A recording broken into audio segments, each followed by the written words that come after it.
Central.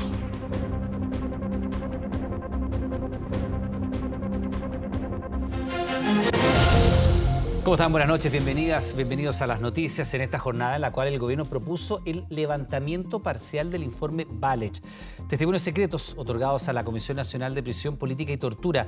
La idea es parte de una agenda legislativa y considera expresamente el consentimiento de las víctimas. La iniciativa no es nueva y uno de sus objetivos es recoger antecedentes que ayuden al plan de búsqueda que pretende trazar, reconstruir las trayectorias de las víctimas de desaparición forzosa ocurrida durante la dictadura. Él no quería que se supiera. Fuimos a eso y nuestras declaraciones se guardan con llave y en eso yo no estuve de acuerdo. Dos visiones, dos posturas, una pregunta y un debate. ¿Debe levantarse el secreto de la Comisión Valech? El documento que establece identidades de personas que sufrieron privación de libertad y torturas por razones políticas por actos cometidos por agentes del Estado. Testimonios que deben permanecer en secreto por 50 años y que a 50 años del golpe el gobierno, con el consentimiento de las víctimas, busca levantar para generar información que ayude al plan de búsqueda que el propio Ejecutivo impulsó. El equipo ejecutivo del Plan Nacional de Búsqueda tenga acceso a la información contenida en los antecedentes de informes Valech 1 y 2, en los mismos términos que lo tiene actualmente el Instituto Nacional de Derechos Humanos. Un debate que no es nuevo. Cuando el informe fue entregado al expresidente Ricardo Lagos en 2004, al exterior de La Moneda, un grupo de manifestantes criticó que no se hiciera público inmediatamente. ¡Justicia! En 2017, la presidenta Bachelet volvió a colocar el tema sobre la mesa. Daremos de discusión inmediata el proyecto que levanta el secreto sobre los antecedentes aportados a la Comisión Valech 1. Un contenido que desgarra y guarda heridas profundas de nuestro país. Son varias las víctimas como Cecilia que aportaron información. Su historia dice, la contó para avanzar en materias de verdad, justicia y reparación que con los años han tardado en llegar. Yo siempre pensé que esto era para proteger a los criminales de lesa humanidad. Nos estamos muriendo nosotros y también los torturadores. Por consiguiente, la justicia es complicada, es difícil en esos términos. Sin embargo, para otras víctimas, el secreto es fundamental. Florencio Fuente Alba fue detenido y torturado por sus propios compañeros de armas. Un militar que estaba en contra del golpe y que por constitucionalista asumió riesgos y consecuencias que plasmó en su relato. Mi padre, en la única instancia que contó detalles de su detención y de las torturas a las que fue sometido, fue ante la Comisión Valech. Porque él no quería transmitirnos eso. Yo creo que también en su dignidad él se sentía muy herido. ¿Dignidad es precisamente lo que ustedes creen como cuidar también de él? Sí, por supuesto, de todas maneras. El gobierno ha sido tajante y la iniciativa, que debe ser analizada por el Congreso, apunta a que la información solo puede ser revelada en el evento que se encuentren hallazgos relevantes previo consentimiento de las víctimas o herederos. ¿Considera que es romper un compromiso con las personas que decidieron entregar su testimonio únicamente porque iba a estar guardado por 50 años? No, porque yo no sé si fuimos poco claros, pero dijimos en reiteradas oportunidades que finalmente eran las víctimas las que iban a tomar la decisión final. El objetivo, entregar esa información a los tribunales. Sin embargo, han sido importantes miembros que participaron en la comisión los que han manifestado reparos y defendido el actual secreto. Luciano Foyú planteó ese punto en una entrevista previa al anuncio del gobierno. Abuelas que fueron a entregar su testimonio, abusadas, ¿no es verdad?, que no querían que sus nietos actuales supieran que ella pasó por eso. Madres cuyo testimonio tenía que ver con hijos o hijas, o sea, fruto de violaciones en los recintos carcelarios. Levantamiento del secreto Valech, considerado como un punto central de la agenda legislativa en derechos humanos, presentada por el Ejecutivo. 5 proyectos en total que irán al Congreso, donde ya comienza a debatirse nuevamente la idea. Nos parece que esto es una necesidad porque es lo que nos va a permitir buscar responsabilidades, la búsqueda de la verdad y la justicia. Yo no creo que sea conveniente que hoy día se levante ese secreto. Yo creo que el gobierno se equivoca una vez más de tratar de revivir la división del pasado. Levantamiento parcial que terminaría, si así lo desea cada persona, con un secreto de 50 años. Decisión voluntaria que se sumaría a las más de 8.000 víctimas que actualmente han requerido abrir sus carpetas con testimonios y antecedentes de una historia que sigue intacta en sus memorias. Bueno, y veíamos ahí en las imágenes al expresidente Ricardo Lagos. Esta jornada el presidente Gabriel Boric visitó al expresidente Ricardo Lagos en su domicilio. Ahí vemos la imagen, la reunión que se enmarca dentro de las conversaciones de La Moneda con distintas autoridades y sobre todo con expresidentes a días previos del aniversario de los 50 años del golpe. Bueno, el mandatario durante los días anteriores sostuvo reuniones, como usted sabe, en La Moneda con el expresidente Piñera y también con la expresidenta Bachelet. Y en su Twitter, que estamos revisando allí, dice sintéticamente, publicado hace 18 minutos nada más, nos juntamos con el presidente Ricardo Lagos a conversar sobre, señala, el Chile y los aprendizajes de la historia a 50 años del golpe. Dice también el presidente Gabriel Boric, estaba un poco machucado por una caída de la que ya se está recuperando, pero con la lucidez de siempre. Me aconsejó en las dificultades del arte de gobernar. Y lo vemos efectivamente en la imagen, en la fotografía. Se ve, claro, la caída, sabíamos que había sufrido una caída el expresidente Ricardo Lagos, y ahí vemos las consecuencias, digamos, físicas en el ojo también y un poquito en la frente, ¿cierto? En la ceja. Pero ahí está la imagen entonces de los dos presidentes, digamos, el presidente actual y del expresidente Ricardo Lagos. Con esto entonces ya se ha reunido. Falta Frey. Falta, pero no está en Chile. Pero es la reunión que falta. Vamos a otras informaciones. La división en el Consejo Constitucional es evidente a medida que se agota el plazo para la votación de las enmiendas. El oficialismo insiste que la oposición ha pasado máquina y normas aprobadas como la que establece que los bienes nacionales de uso público serán susceptibles de concesión tensionan la instancia. Menos el caso de mi comisión, son objeto de un debate muy limitado, es una definición de manual de lo que es pasar la máquina. Lo que ustedes dicen se pasa máquina, pero es nada más que reflejo de las votaciones de grupos que tienen mayoría. Los pasillos vacíos, patios en silencio y una que otra conversación entre oficialismo y oposición evidencian la tensión que existe en el Consejo Constitucional. Pasar máquinas, el concepto adoptado por representantes oficialistas para criticar algunas normas que sin consenso y con polémica han sido aprobadas por el organismo. Es hablar de un país donde muchas cosas que eran de todos y de todos, hoy día van a ser de algunos. Playas, ríos, lagos, hoy día van a ser objeto del derecho de propiedad y por lo tanto existe el grave riesgo de que pasen de ser un patrimonio de todas y de todos que podamos disfrutar a ser el patrimonio de algunos. Molestia por la aprobación de la norma que señala que los bienes nacionales de uso público que la ley determine serán susceptibles de concesión. Iniciativa que a juicio del oficialismo podría llevar a la privatización de plazas, playas u otros espacios públicos, una idea defendida por republicanos y Chile Vamos. Le deja a la ley, al legislador, que resolverá cuáles son los bienes nacionales de uso público que podrán ser concesionables y en qué condiciones. De manera que lo que el legislador resuelva va a constituir derecho de propiedad.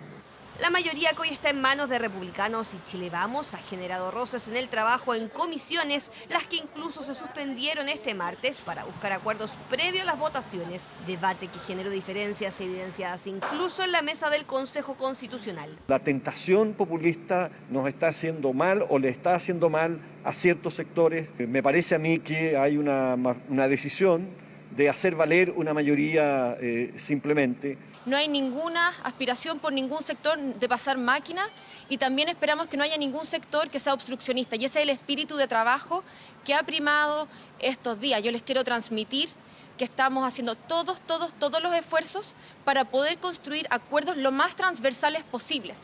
Este miércoles, debido a las negociaciones, se podrán posponer las votaciones en comisión hasta fines de esta semana. En la bancada republicana igual buscan la posibilidad de hacer cambios en el capítulo del Poder Judicial, lo que podría incluso dividir a Chile Vamos en el debate. División de los consejeros que también se evidenció en la norma que garantiza la objeción de conciencia individual e institucional en el derecho a la libertad de pensamiento, conciencia y religión. Es fundamental en un Estado que va creciendo y en el que las amenazas al ejercicio de esta libertad son mayores. Efectivamente no se le pueda, ni por el Estado ni por particulares, obligar a profesar algo distinto o a pensar en su diario distinto a lo que son sus propias misiones, objetivos o fines para los cuales fueron constituidas. Pasamos a hacer que esas instituciones tengan conceptos, principios profundos que los obliguen a negarse a hacer una determinada acción. Y creemos que en instituciones públicas como hospitales esto es muy riesgoso. En el oficialismo esperan que se pueda modificar esa norma en lo que queda de debate, votaciones en tiempo récord en las 4 subcomisiones del Consejo, donde en menos de 3 días deberán cerrar más de un centenar de normas que aún faltan por votar. Por segunda vez consecutiva y de manera unánime, el Banco Central bajó la tasa de interés, dejándola en 9,5%. Una medida que va de la mano con la baja de la inflación, que la entidad espera llegue a un 3% a mediados del año 2024. Seguimos dejando atrás la tasa de interés más alta de los últimos 25 años. El Consejo del Banco Central de Chile acordó reducir la tasa de interés de política monetaria en 75 puntos base hasta 9,5%. Una nueva baja en la tasa de política monetaria que forma parte de una normalización de la economía. La decisión del Banco Central de recortar la tasa de política monetaria me parece que es la decisión correcta. Que dada la convergencia de la inflación a la meta inflacionaria del Banco Central, ya no se justifica una tasa tan alta. Y claro, la tasa de interés ha sido una de las principales herramientas para combatir la inflación, por lo que a medida que esta ha bajado, lo lógico es que también disminuya. Pero, ¿qué efectos tiene esta decisión en la economía? Las bajas de tasa de interés producen, por ejemplo, las empresas a invertir más de lo que estaban pensando invertir. Desde luego que podríamos ver también baja en todos los tipos de crédito, no solo los hipotecarios. Más en el corto plazo, las personas también podrían estar viendo que es más barato consumir hoy día que con una tasa de interés más baja. Un mayor dinamismo a la economía y un respiro en caso de tener la necesidad de adquirir un préstamo son algunos de los componentes que valoran las personas ante esta decisión del Banco Central. Que bajen las tasas de interés de los créditos hipotecarios sería maravilloso. Un paso en la dirección correcta, pero hay un montón de cosas que tienen que cambiar para que gente pueda pagar una hipoteca de su casa. Es que está bien que bajen los intereses porque se reactive un poco más el país. De hecho, algunos emprendedores llevan tiempo a la espera de poder pedir un crédito a un valor más accesible. Yo tengo mi tienda y espero que sí, porque uno puede invertir, porque puede tener un préstamo y también cualquier persona puede tener más acceso al dinero y así también tú compras, porque todo como que es una ronda. Unos invierten, yo invierto, ellos me compran y así vamos. Pero ojo, que no todos ganan con una baja en la tasa de interés. El lado del inversionista, el lado del ahorrante, evidentemente que con tasas más bajas hay un desincentivo a ahorrar, que es precisamente la contrapartida de lo que estábamos hablando respecto del consumo. Las ganancias para los ahorrantes podrían ser menos, pero el costo del financiamiento es más barato. Pro y contras de una decisión del Banco Central que no será la única esta semana. Este miércoles, la entidad dará a conocer un nuevo informe de política monetaria, el diagnóstico de la economía del país, tanto en términos inflacionarios como de crecimiento económico. Ante esto último, analistas ya tienen su proyección. La proyección que podría mostrar el día de mañana en el Producto Interno Bruto sería un techo hasta el 0%. Esta proyección es mucho más positiva que la que mostró el Banco Central a inicio de año, ya que comentó de que a mediados de año podríamos encontrar una contracción del 1,5%. Una economía que se sigue ajustando tras una de las crisis más importantes de la última década, pero que cada vez se acerca más a navegar por aguas más tranquilas. La ultraderecha de Javier Milei en Argentina ha desatado polémica tras liderar actos negacionistas de la dictadura en ese país y además tildar al Papa Francisco de comunista. ¿Qué impacto puede tener esto en la carrera presidencial? Mire. Se comunica a la población que a partir de la fecha el país se encuentra bajo el control operacional de la Junta Militar. 47 años han pasado desde que iniciara una de las etapas más oscuras de la historia argentina. Una dictadura que duró casi 8 años y en la que desaparecieron al menos 30.000 personas. Recuerdos amargos para muchos trasandinos que la compañera de fórmula de candidato presidencial Javier Milei sacó a flote. En la década del 70, 17 organizaciones armadas, principalmente de extrema izquierda, ocasionaron miles de víctimas. Atacaron a argentinos y extranjeros, a civiles y uniformados. Acto y dichos que han sido repudiados y considerados una provocación que amenaza directamente los acuerdos básicos de 40 años de democracia. Y es que en Argentina el repudio contra la dictadura y el grito del nunca más parecían ser consensos que no eran cuestionados en público, al menos hasta ahora. Que hoy aparecen con fuerza renovada, dado el resultado electoral, pero confío en que la movilización sigue siendo el camino para que los enfrentemos. Este acto es totalmente negacionista de todos los hechos ocurridos durante la última dictadura militar en la Argentina. Desde el kirchnerismo acusan a Villarruel de negacionista de la dictadura, mientras que la candidata vicepresidenta acusó al gobierno de violar los derechos humanos en democracia, al no entregar protección, acusación directa que rápidamente fue contestada. No somos negacionistas de la dictadura que vivió esta patria. No somos negacionistas. Negacionistas son otros, los que hablan de libertad. El partido de Javier Milei puso en jaque una de las pocas políticas que han perdurado en Argentina y que generaba consenso en toda la población. Pero las constantes salidas de tono del líder ultraderechista parecen no tener límite, ya que ha atacado incluso a una de las figuras más importantes para los argentinos. El Papa, sí, lo voy a decir de frente, es el representante del maligno en la tierra, ocupando el trono de la casa de Dios. ¿Vos sabías que el Papa impulsa el comunismo? Milei acusó públicamente al Papa Francisco de encarnar al maligno, palabras que generaron indignación en la Iglesia Católica. Sin embargo, el pontífice no respondió a sus dichos. Pese a su figura controversial, Javier Milei fue la gran sorpresa, el gran ganador de las PASO el pasado 13 de agosto, popularidad que se ha ido fortaleciendo de cara a la primera vuelta de las elecciones presidenciales. Según la consultora Opinaya, el candidato de extrema derecha lidera las encuestas y la intención de voto con un 35%, seguido por el candidato del oficialismo y actual ministro de Economía Sergio Massa con un 25%, y en tercer lugar la candidata de Juntos por el Cambio Patricia Bullrich con un 23%. Esperados comicios que tendrán lugar este 22 de octubre, donde más de 35 millones de argentinos decidirán quién gobernará desde la Casa Rosada por los próximos 4 años. De vuelta en nuestro país, protagonizaron 5 asaltos en la Alameda para robar tan solo teléfonos. El fatal saldo: asesinaron a un ingeniero y dejaron a otras 2 personas en riesgo vital. Detrás de estos sujetos, de estos ataques en serie, están 2 ciudadanos venezolanos, quienes fueron declarados culpables. Uno sorprendió a todos esta jornada porque pidió disculpas a la familia.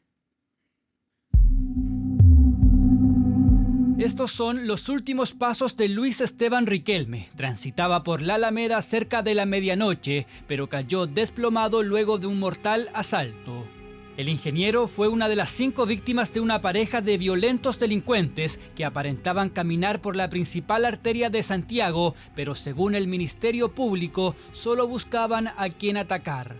Es difícil aceptar de que una persona sana, trabajador, no lo asaltaron y lo mataron. Esteban Riquelme tenía 59 años, era un trabajador dedicado al corretaje de propiedades. De hecho, esa noche estaba con su vestimenta ejecutiva y maletín en dirección a casa.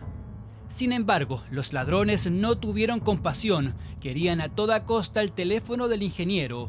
Un patrón común para la Fiscalía Metropolitana Centro Norte, el poco valor por la vida. Incluso esta otra víctima se mantuvo por 3 semanas en riesgo vital luego de ser apuñalado frente a la Universidad Católica. Y esta otra víctima estuvo 7 días en la misma condición. Fue atacado en la calzada frente a la U de Chile.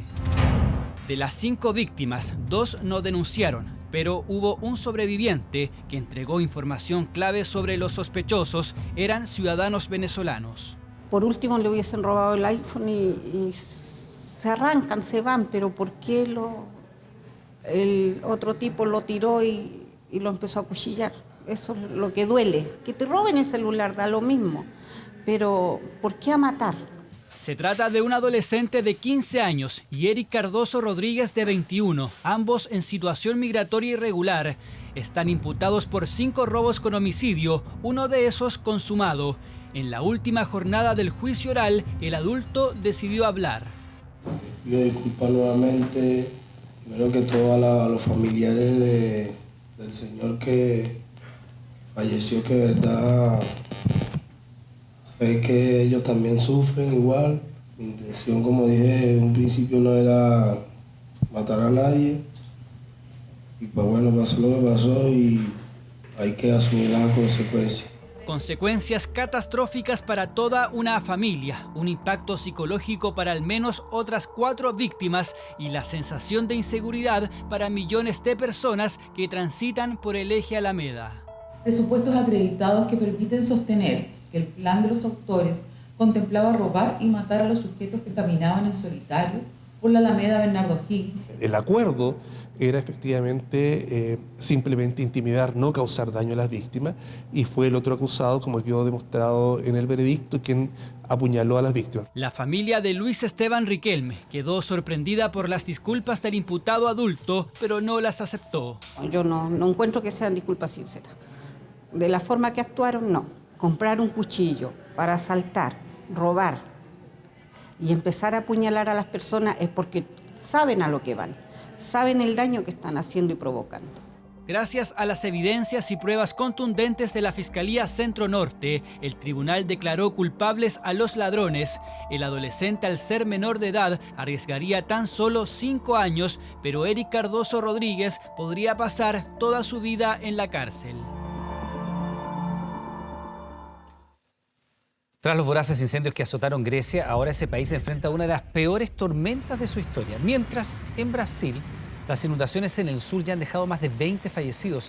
Estamos hablando de eventos extremos que expertos atribuyen al cambio climático y al fenómeno del Niño.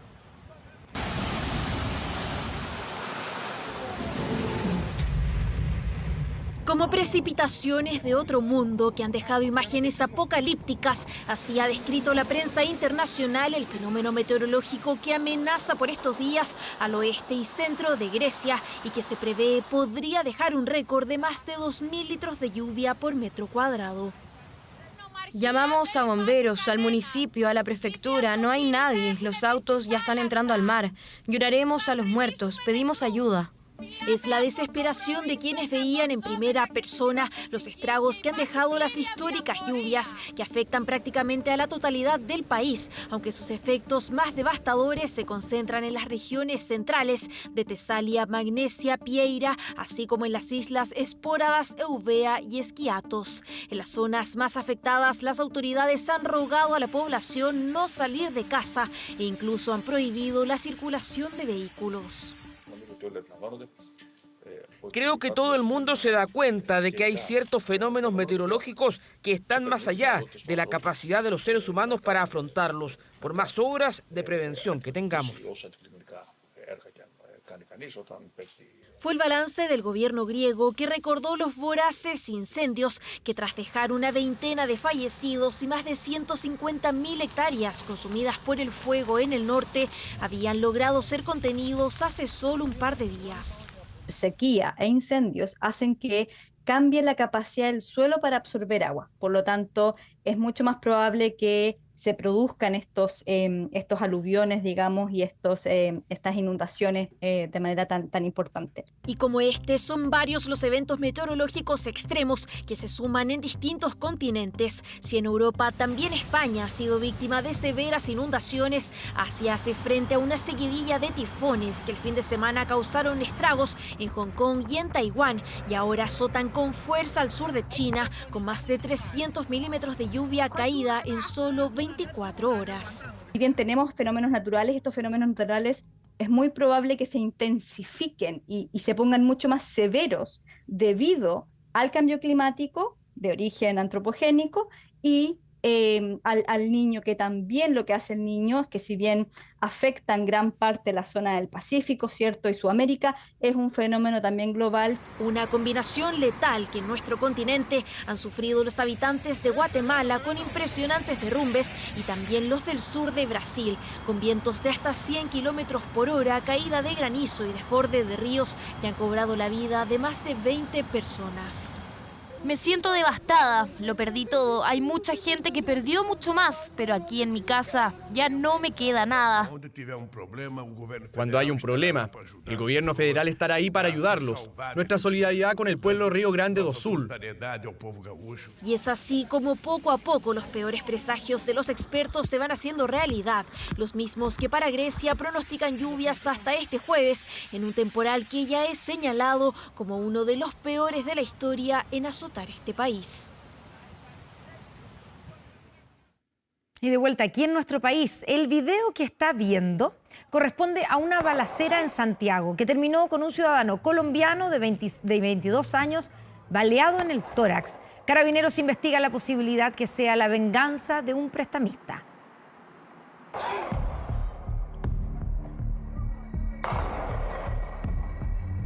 Ustedes han observado en las redes sociales la viralización de un video donde se ve un enfrentamiento entre un grupo de personas, lo cual se genera acá en Nueva Valdés con Eizaguirre. Ese fue el video que encendió las alarmas.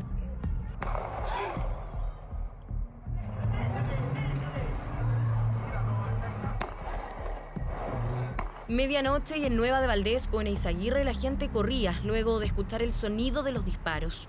Su blanco, un ciudadano colombiano de 22 años. Salté con los disparos, fueron seguidos como 3, 4. Lo único que atiné fue salté de la cama y bajé, o sea, me cubrí en el suelo. ¿Cuántos se escucharon? No sé, por ahí como 5 disparos, 4 disparos, algo así. ¿Como 3 más o menos? 4 fueron las vainas que Carabineros encontró en el lugar. Con una herida en el tórax, la víctima apareció en Arturo Prat con Porvenir, a 900 metros de distancia de donde fue grabado el video. Se le traslada hasta la posta central y esta víctima, este ciudadano colombiano, manifiesta que no desea declarar, que no recuerda lo que ocurrió. ¿Cómo avanzó todas esas cuadras? Esa es una de las interrogantes. La hipótesis que cobra fuerza es que podría haber sido trasladado y abandonado por quienes minutos antes le habían disparado. Esto, junto a su negativa a denunciar, abre la puerta a otras posibilidades. Una de las hipótesis que la persona no entrega ningún tipo de información, que existe una probabilidad de que esté vinculada a otro hecho delictual, sin embargo esos antecedentes van a ser analizados y corroborados por los equipos especializados para poder verificar si esta persona tiene alguna relación delictual con sus agresores o en su efecto es víctima de algún otro tipo de hecho de violencia. Una de las aristas que hoy se investiga apunta a que este ciudadano colombiano no habría pagado una deuda a un prestamista, lo que habría desencadenado el ataque, por el cual se encuentra fuera de riesgo vital. Una querella anunció la empresa FSUR por el choque entre uno de sus trenes y un taxibús que dejó a 7 víctimas fatales. La empresa llamó a respetar los cruces, ya que en los últimos 24 meses se han registrado más de 900 incidentes, muchos registrados en imprudentes maniobras. Un accidente brutal que dejó 7 fallecidos. Pero ni lejos la única actitud temeraria ante un cruce ferroviario en el Gran Concepción. En los últimos 2 años, FSUR lleva contabilizados 924 daños a barreras relacionadas con hacer caso omiso de las señales del cruce ferroviario.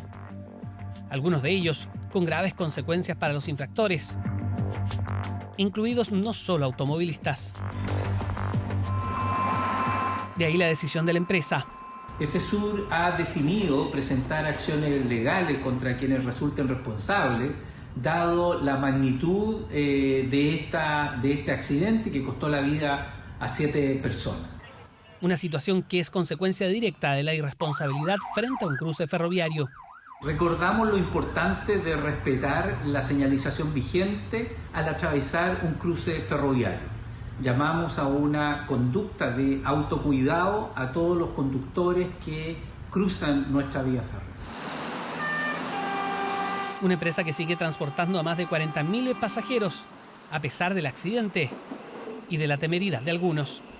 Este transporte ayuda a evitar la tradicional congestión en San Pedro de la Paz, una comuna que vivió su segundo día de restricción vehicular.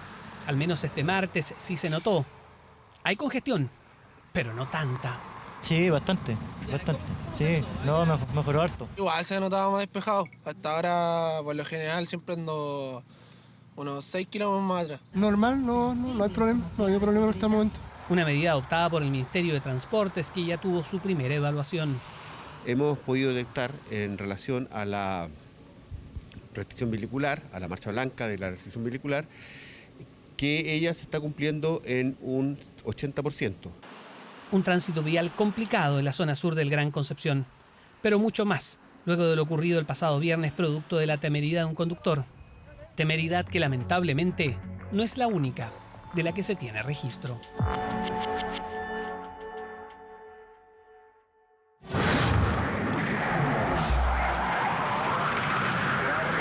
...50 años, golpe de Estado. En la estructura de los organismos de represión surgidos tras el golpe, cobran especial relevancia los agentes civiles. Y entre ellos uno llama la atención por su crueldad y participación en las torturas. Se trata de Osvaldo Romo. Bueno, en este segundo capítulo de la serie que hemos denominado La Caída, vamos a mostrar cómo operaban la DINA y la CNI y cómo cayeron algunos de sus líderes. Hablamos del emblemático caso Chanfró y cómo fue la participación de Romo y del brigadier Miguel Krasnov Marchenko, que suma más de 80 condenas por delitos de lesa humanidad.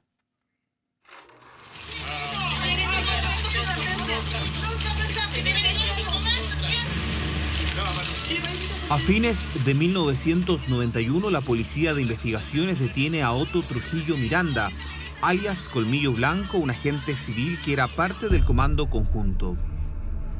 Una organización represiva que integraba a miembros de distintas ramas militares y que eliminó a la cúpula del Partido Comunista y el MIR a comienzos del régimen militar. Trujillo Miranda se quiebra ante la justicia y revela información sobre uno de los organismos más violentos del régimen que, según el informe Rettig, fue responsable de al menos 28 casos de desaparición forzada de personas.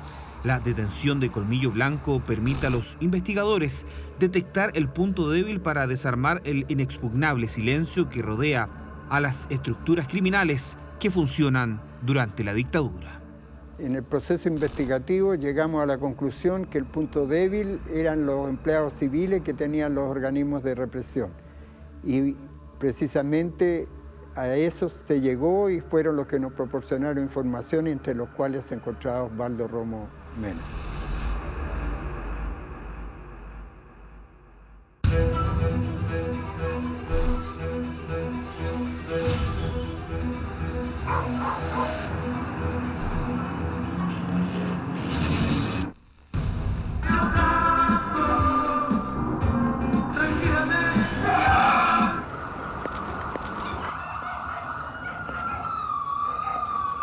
He dicho que no voy a pasar ni un día en la cárcel. No hay campos de concentración. Hay ganadores y hay perdedores. ¿De dónde? ¿Quiénes son los culpables de todo lo que sucedió? Usted sabe, Dios.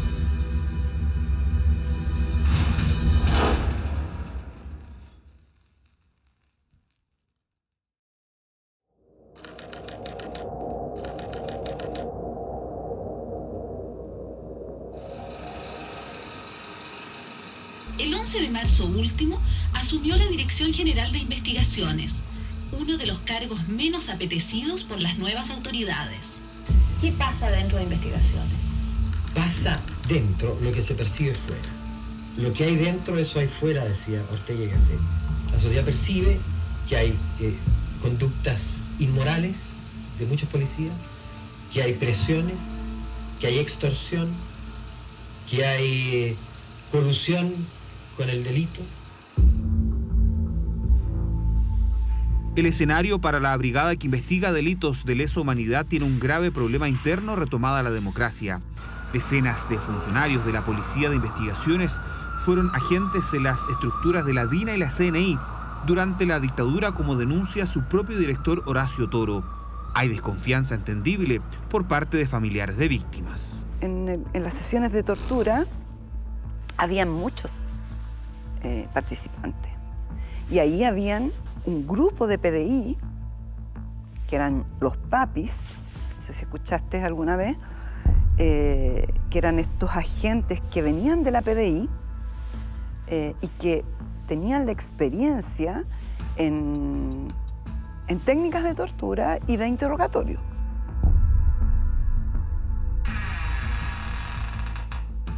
Si esas personas cumplieron órdenes ilegales, tienen que asumir sus responsabilidades.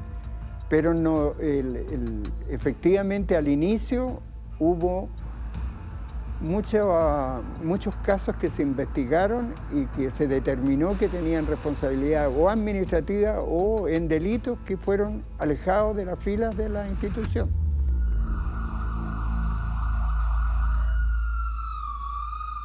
Se empezó a depurar de elementos principalmente corruptos, policías involucrados en delitos, pero era muy difícil dar de baja a un detective por haber participado en la represión, porque en el fondo ellos fueron enviados a la DIN o a la CNI en comisión de servicio, entonces técnicamente estaban cumpliendo su deber. Sí, había, evidentemente, no había ninguna confianza, no obstante, había también una esperanza de que con la llegada de un gobierno civil podía haber muchas investigaciones y podían reabrirse las causas de derechos humanos. Esa reapertura de casos lleva al trabajo gradual entre la justicia, la policía y familiares de víctimas. La magistrada Gloria Olivares toma el proceso judicial del estudiante de filosofía Alfonso Chanfró Ollarse, capturado en los albores de la dictadura junto a su esposa Erika Hennings, y quien aún hoy sigue como detenido desaparecido.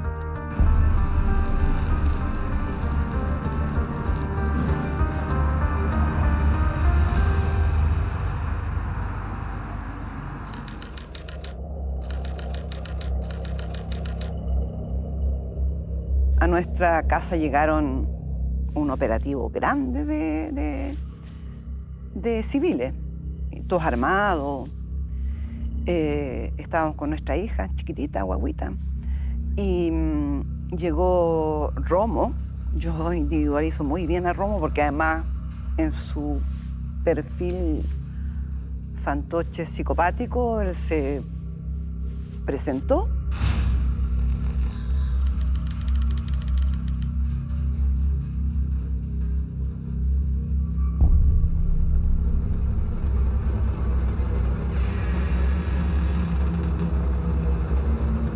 Me paran en una puerta en Londres, un pasillo, una puerta, y están las sillas con las personas detenidas.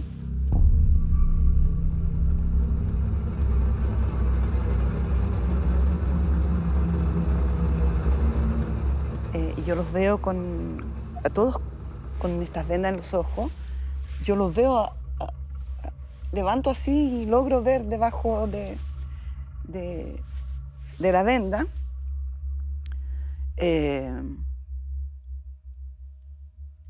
Y fue dantesco. O sea, imagínense, de ser jóvenes que luchábamos, idealistas, de repente nos encontramos con o me encuentro yo con esta imagen.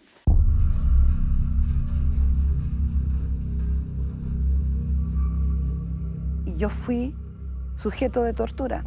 Pero fui sujeto de tortura y no necesariamente de interrogatorio, como lo era la parrilla, como lo era el colgamiento, como lo era la picana, como lo era... Yo era otro instrumento más de tortura para mi marido. Pero mi cuerpo sufría, obviamente. Pero me conecto sobre todo con que esa presión que hicieron sobre mí era principalmente para presionar a este joven de 23 años.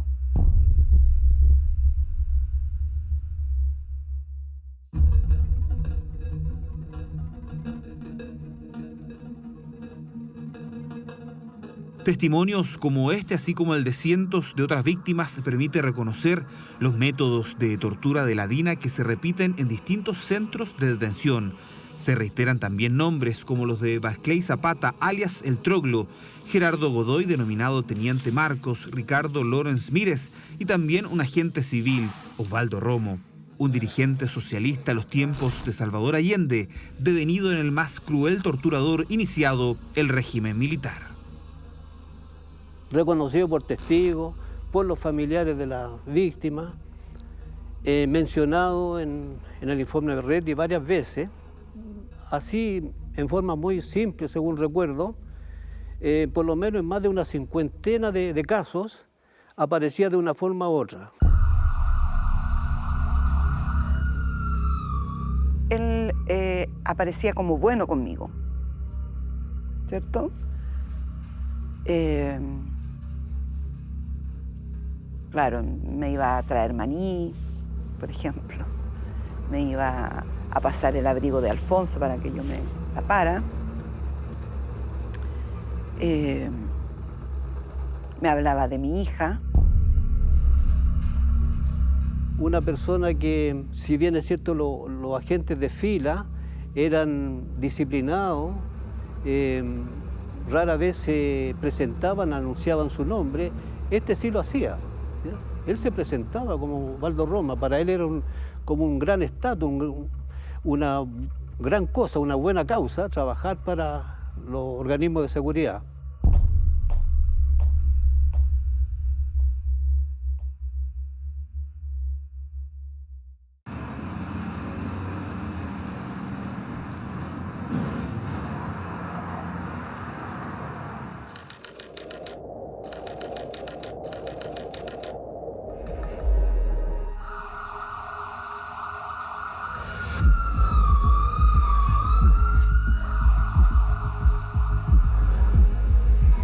Y en horas de la noche, yo vivía con mis padres, recibimos fuertes golpes de puerta, gritos, y era un contingente numeroso de la DINA.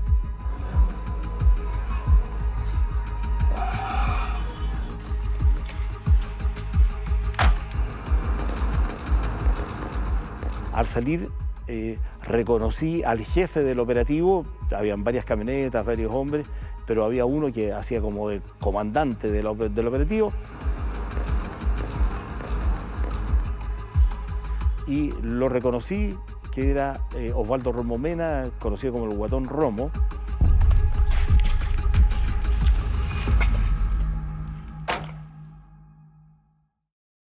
La tortura que yo sufrí fue fundamentalmente el parrillazo, que es la parrilla, que es el somier eléctrico, y donde yo me resistí. Les costó, porque me tiraron sobre la parrilla y yo me levanté. Yo era joven y era deportista.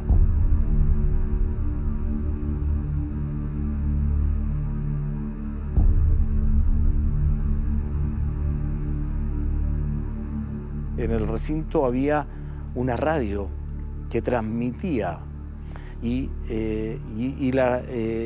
claramente era una grabación.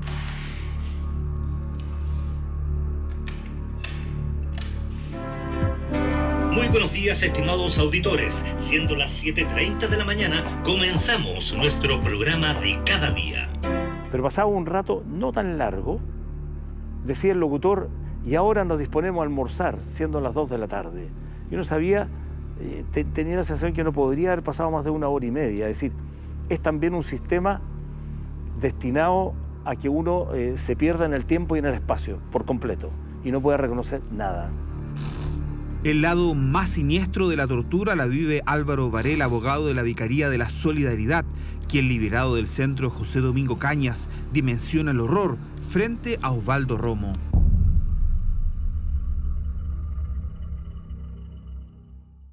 Yo le digo a él, me arruinaste la vida, ahora no voy a poder seguir haciendo lo mismo que hago. Entonces él me dice, ¿pero por qué dice eso? Yo le digo, es que lo que pasa es que yo me dedico a perseguirte a ti y a todos ustedes, y a denunciarlo por lo que hacen. Y mira lo que me hicieron. Claro, ahora me llevan de vuelta a la casa, pero a la próxima me van a matar. Y ahí, sorprendentemente, algo que me ha resonado toda la vida, Romo, el más grande de los torturadores conocidos, me dice: tú no puedes dejar de hacer lo que haces porque es muy importante. Hay que tener presente que Romo es un caso único en la Asamblea General de Naciones Unidas, en cuanto hubo una de las tantas condenas que hubo al gobierno de Chile de la época, hubo una condena específica a Romo como torturador. Sí, él era individualizado por mucha gente porque él secuestró a muchas personas con quienes había trabajado antes del golpe. Y por lo tanto ellos y sus familiares lo conocían. Entonces, ¿qué es lo que quería transmitir él con esto? A mí me viene bien que se divulgue lo que hago.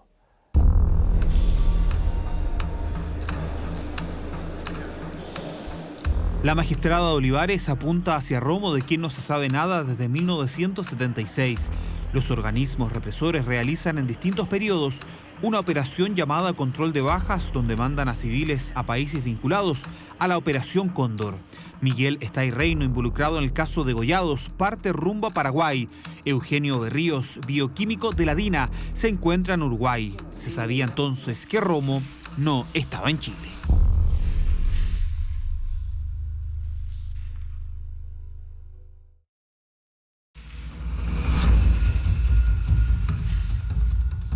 Nosotros acá comenzamos a la recopilación de información.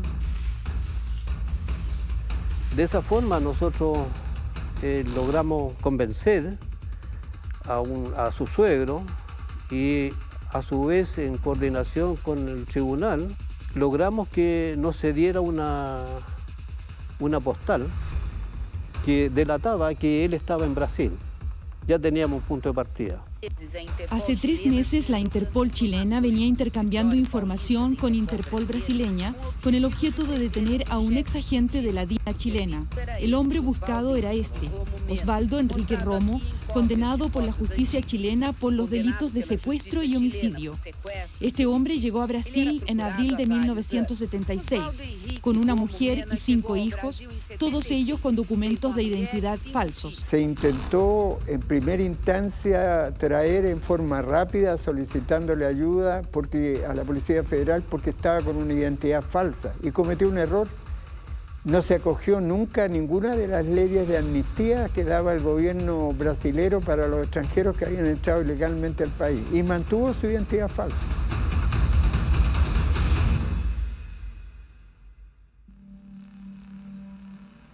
Fue en julio de 1992, fue cuando se le detuvo.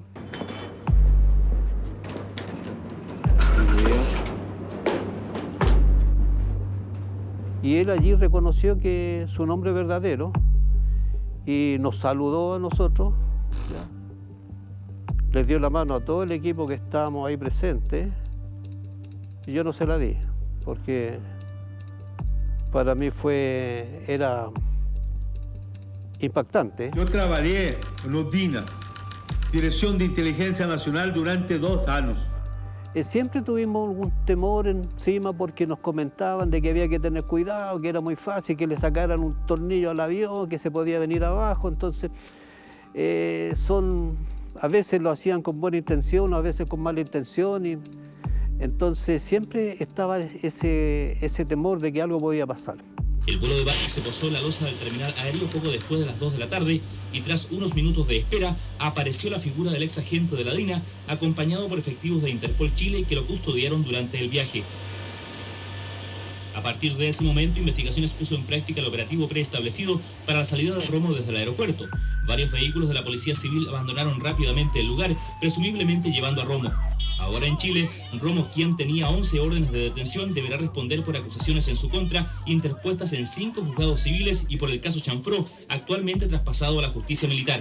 Los otros procesos en contra de Romo son por casos de arresto arbitrario, rapto, secuestro y 2 homicidios. Entre estos últimos se encuentra el asesinato de Lumi Videla, militante del MIR, cuyo cadáver fue arrojado al antejardín de la Embajada de Italia. Él tenía unos cuadernos así muy locos, caóticos, con letras imposibles donde deliraba, ¿no? Y hablaba de muchas cosas y hablaba mucho de Lumi Videla, que era militante del MIR.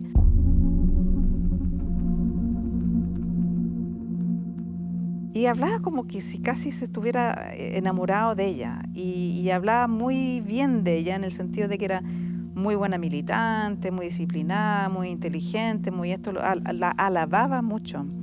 Pero cuando llega el punto de que le preguntan, bueno, pero ¿usted mató a Lumi Videla? Dice que no. Pero explica y detalla cómo sucedió. Lo que sí nunca dijo fue qué hicieron con las personas detenidas. Nosotros le dijimos que muchos de ellos estaban desaparecidos y que queríamos saber dónde estaban. Él dijo, no, es que eso era tarea de otros, ¿ya? Pero no era mía. Al igual que con Otto Trujillo, el civil Osvaldo Romo cuenta todo. Define la estructura de la DINA, las jerarquías, así como las brigadas formadas para detener, torturar y desaparecer a cientos de personas. A su testimonio se suma otra voz clave, Luz Arce, militante socialista y posterior agente de la Dirección Nacional de Inteligencia, que revela los verdaderos nombres de integrantes y jerarcas de la dirección a cargo de Manuel Contreras, Marcelo Moren Brito, Pedro Espinosa y el nombre de un alto oficial aún en ejercicio, el jefe de Estado Mayor en Valdivia, Miguel Krasnov Marchenko.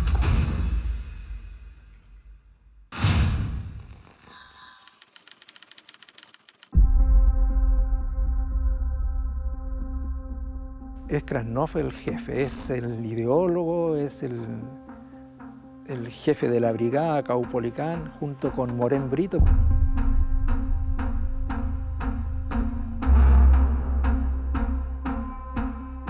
Estaba el Troglo y estaban los agentes jefes operativos que tenían un rol en la tortura. En la tortura no era solo el aplicar una maquinita. Estaba Krasnov de pie.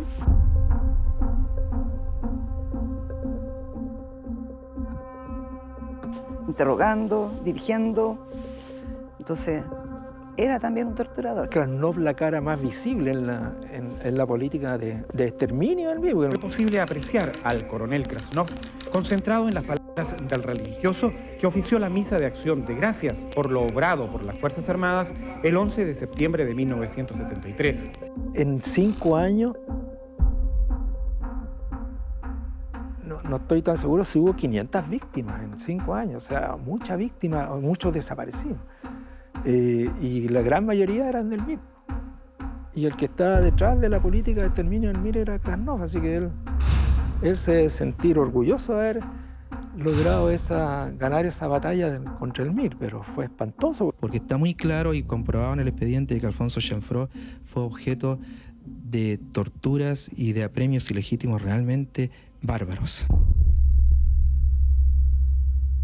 El caso agarró vuelo con doña Gloria Olivares, ministro de la Corte de Apelaciones, porque allí comienza la expresión esta que se llama el desfile de los militares. Miguel Krasnov Marchenko fue citado a declarar por 7ª vez en el caso Chanfrot. Teniente coronel Fernando Lauriani, quien se negó a formular declaraciones. Porque ella citó a Krasnov, a Moren Brito, a Contreras, y todos ellos desfilaron por la Corte de Apelaciones de Santiago.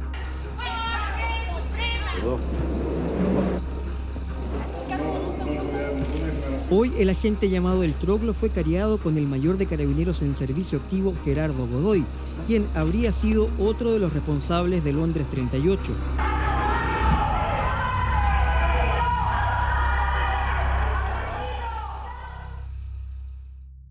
Y estaban yendo a tribunales a declarar. Entonces eso era una afronta para el ejército y para Pinochet en particular. Exigían la salida del ministro de Defensa. Y en eso el presidente Elwin no se demoró un segundo en decir, mire, el día que yo tenga que sacar un ministro de cualquier naturaleza porque me lo pide un comandante en jefe, ese día, de hecho, estoy dejando de ser presidente de la República. Así que le dijo que, por cierto, no iba a cambiar el ministro de Defensa. De hecho, el ministro de Defensa de don Patricio Elwin, que en paz descanse, Patricio Rojas, estuvo los 4 años del gobierno Patricio. los resultados de la Junta General.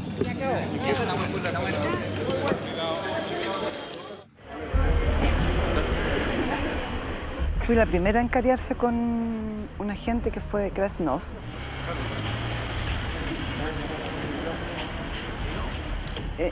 En ese careo él intenta como descalificarme, como que yo sería lo que quiso jugar. No, es que era un tipo frío, soberbio, y yo lo enfrenté con mi verdad, decidida, tranquila. En ese tiempo se fumaba en los tribunales, y él fumaba. La jueza fumaba y yo me acuerdo que no tenía cigarro. No me quedaba cigarro y él como que puso la cajetilla porque se dio cuenta que yo quería cigarro. Por supuesto que no le acepté ni un cigarro.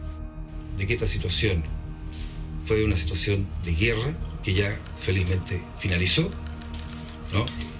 Hay ganadores y hay perdedores. Lamentablemente en un momento dado los perdedores hacen uso de argumentos que de pronto pueden ser muy legítimos para justificar su pérdida. Y de una u otra forma, ellos plantean sus posiciones y nosotros, dentro del contexto en que finalizó esta guerra, también planteamos lo nuestro. Muchas gracias. Son personalidades muy especiales, no son personalidades normales, porque no asumen que cometieron crímenes. Lo que ellos, en su convicción interna, ellos estaban haciendo el bien por la sociedad.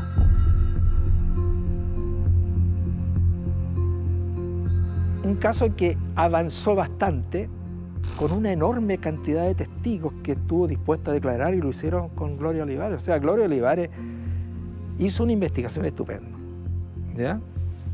Pero esta causa en algún minuto, como avanzaba mucho, ahí aparece un operador jurídico que este país no puede olvidar, que es el señor Fernando Torres Silva. El auditor general del Ejército, Fernando Torres Silva, solo se limitó a señalar que la institución está tranquila.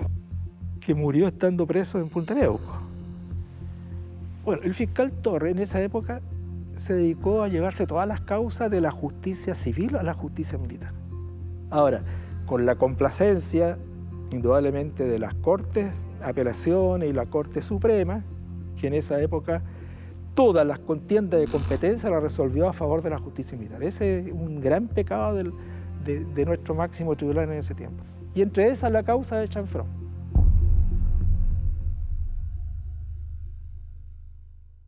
Familiares de detenidos desaparecidos y del profesor Chanfró expresaron su decepción. Lo más probable es que se aplique la ley de amnistía. Nosotros teníamos esperanza de que nuestros hijos pudieran caminar en la esperanza. Exactamente igual.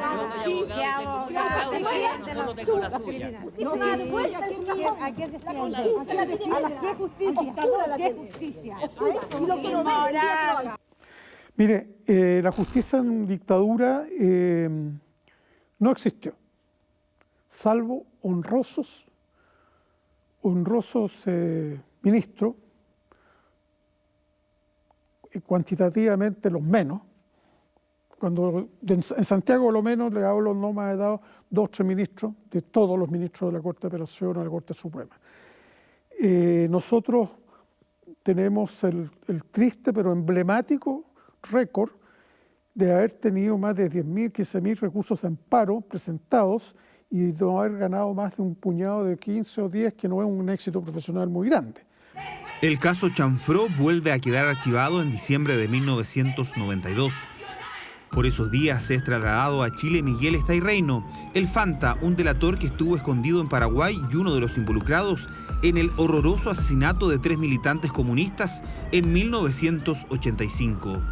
En medio de un operativo policial, el Fanta fue trasladado hasta la Escuela de Investigaciones en Pajaritos, lugar en el que permaneció a la espera del ministro Milton Huica. Yo puedo entender a los militares o a los funcionarios de las Fuerzas Armadas y de orden que en algún momento combatían a quienes creían que eran sus enemigos. Podría pensar yo que bajo la lógica de esas instituciones podría ser aceptado. Pero de un civil que mate personas o que crea de que está luchando como un enemigo, lo vi en 2 personas. Osvaldo Romo Mena y Miguel Estay Reina. El deteriorado Guatón Romo abandonó lentamente su último lugar de reclusión. Después de estar 8 años en prisión, Osvaldo Romo se reencontraba con los suyos. El ministro Guzmán está buscando a los muertos. ¿Usted confía en la investigación del ministro Guzmán? Sí, yo confío. ¿Y qué va a llegar al final? Tengo fe. ¿Y quiénes son los culpables de todo lo que sucedió? Usted sabe, Dios. Increíblemente, a pesar de los testimonios, Osvaldo Romo saldrá en libertad al menos por un tiempo. Muere en el 2007 en prisión y en la más absoluta soledad.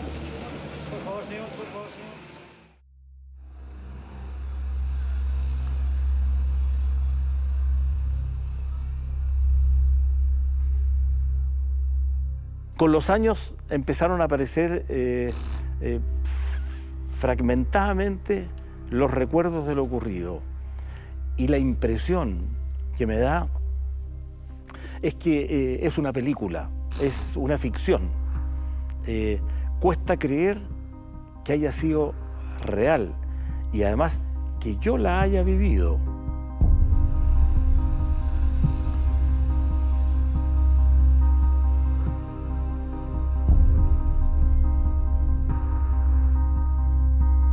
A 50 años estoy con 72 años. Todavía espero poder seguir luchando contra el negacionismo, contra la impunidad, por tener toda la verdad, toda la justicia y porque los jóvenes, tengo nietos, puedan vivir en un país sin temor, sin miedo. No hablo del miedo a la delincuencia, hablo del miedo a pensar distinto. El dolor de la injusticia, la herida de la memoria mantiene en vilo a los familiares y sobrevivientes. El mapa criminal de la DINA, agentes y funciones ya está trazado. A pesar del silencio en tribunales, la maquinaria del horror siempre tuvo un punto débil. Las confesiones de ex agentes civiles permite que al final la cúpula y su director Manuel Contreras caigan y se llegue a parte de la verdad, aunque para eso habrá que esperar 13 años más.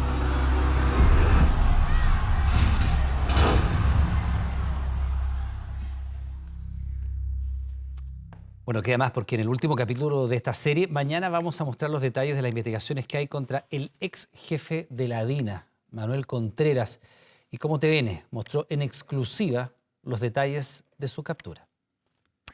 Eso mañana. A esta hora ya les podemos recordar que a partir de ahora, que son ya las 22 horas, Televisión Nacional de Chile está autorizada a transmitir programas para mayores de 18 años.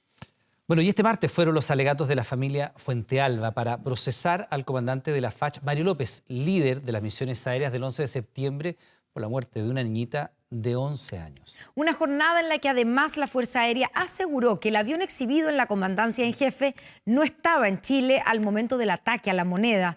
La producción del documental Hawker Hunter, en tanto, asegura que la FACH está cambiando su versión. Se le hizo el briefing a los pilotos indicándole los blancos que tendrían que abatirse al otro día a primera hora. Antes del bombardeo a La Moneda, los Hawker Hunter de la FACH primero tenían otra misión, la operación del silencio. En el sector sur de Santiago, donde estaban instaladas algunas antenas de las radios en ese momento leales al gobierno. Y en el sector norte de Santiago, donde habían algunas antenas también de algunas radios. Debían abatir 6 y aislar comunicacionalmente al mandatario en medio del golpe. Yo soy el comandante Mario López Tovar, comandante del Grupo de Aviación número 7 de la Fuerza Aérea de Chile. Un plan ideado por el comandante Mario López Tovar, encomendado por el general Lee. Contra las radioestaciones se emplearon cohetes y también proyectiles de los cañones de los aviones. En la Florida estaba la antena de Radio Corporación, pero no fue el único blanco de ataque. Recuerdo haber estado con mi hermana sentado en la cama jugando. Nos los detuvimos y de repente cuando... El documental Hawker Hunter, El ruido del silencio, estrenado en TVN, aborda la muerte de Janet Fuentealba, ese 11 de septiembre, a casi 2 kilómetros de la antena, en la población San Gregorio, estaba su casa. Ella y su hermano fueron alcanzados por uno de los proyectiles. Voló el techo, las esquilas por todos lados. Mi hermana saltó bajo la cama con su espalda llena de sangre. Todo lo que era blanco se teñió de sangre. Murió 22 días después, a los 11 años, aunque el certificado de defunción decía por meningitis. En 2014 exhumaron su cuerpo. Y la pericia finalmente dijo la verdad. Esta niña murió producto de herida penetrante de alta velocidad. Modificaron la causa de muerte de la niña. Su causa sigue abierta. La defensa de la familia Fuentealba busca procesar al comandante Mario López Tovar por su responsabilidad en el disparo del proyectil. Este martes fueron los alegatos. Toda la institucionalidad finalmente jugó en contra de ellos. No solamente fue la Fuerza Aérea la que dio muerte y lesionó. A posteriori, el Servicio Médico Legal alteró la causa de muerte. Y así, todo el aparataje del Estado para que la FACH no sufriese la vergüenza que el día 11 de septiembre, en sus acciones de combate o de guerra, dieron muerte a una niña inocente. En sus memorias, López Tovar confesó ser uno de los pilotos que atacó las antenas en la zona sur de Santiago, pero jamás ha reconocido su participación en el disparo a la casa de los Fuentealba. No tengo idea de lo que está hablando. Esta jornada, ni él ni su abogado se presentaron a la audiencia. Yo lo único que deseo es que se haga justicia, porque la muerte de mi hermana fue algo que yo no estaba en esa guerra que ellos tenían. Mi hermana tampoco, éramos niños. Ella tenía 11 años, yo tenía 9 años. ¿Qué número empezáis a ver ahí? Mismo código, con el mismo avión. ¿Qué fue de los aviones usados por la FACH ese día? El documental muestra que al menos la matrícula de la aeronave exhibida actualmente en la comandancia en jefe de la Fuerza Aérea coincide con la matrícula de uno de los aviones que sobrevuela La Moneda antes del bombardeo en 1973. Al respecto, y tras la consulta de Televisión Nacional, la Fuerza Aérea aclaró que el avión 731 no formaba parte de la dotación el 11 de septiembre de 1973. Fue embarcado para traslado marítimo desde Reino Unido ese mes, pero asignado al grupo número 7 de aviación recién en mayo de 1974. Aún así aseguraron que la investigación sobre esta aeronave continúa. La producción del documental aclaró que los datos obtenidos en 10 años de investigación indican que la aeronave llegó el 3 de septiembre de 1973 a Chile y sí formaba parte de la dotación del grupo número 7 de la FACH, la principal involucrada en el ataque aéreo el día del golpe de Estado. Sobre si participó o no el 11 de septiembre, no fue posible esclarecerlo porque la FACH, cuando fue consultada, negó tener antecedentes y que ahora cambió su versión. Son las piezas de un puzzle que ha costado completar, de preguntas que con los años no han hecho más que multiplicarse y respuestas que a 50 años muchos esperan al fin tener. Ya volvemos con 24 horas Central. Último minuto.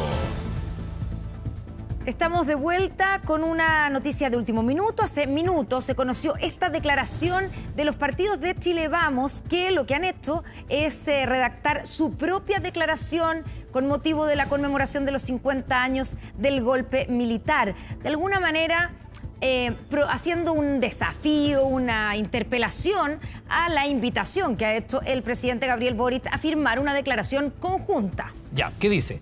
50 años del quiebre de la democracia, 11 de septiembre de 1973, 11 de septiembre de 2023, y esto a 24 horas de que se conociera además la carta del Ejecutivo que pretende sea firmada por todos los partidos.